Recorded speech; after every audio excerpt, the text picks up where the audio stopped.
Yempiemo Kumase Krobia Metema Asante Kotoko ne ena team no nso ehye training ase ahead of season enchene no nso eba be hyase Sergio Manucho esan remo ho e de honso nkomo edan.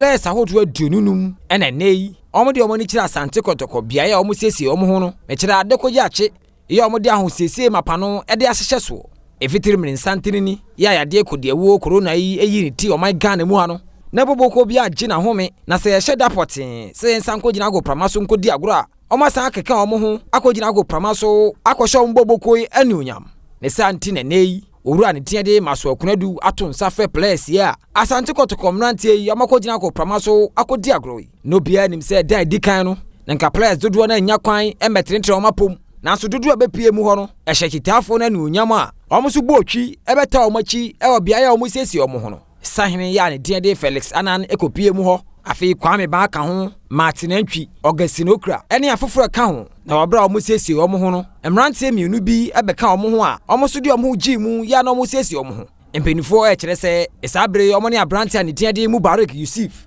ene Emmanuel Kayeke ewia ene afiri wokoi omesi akan e de ama Asante Kotoko bobokoi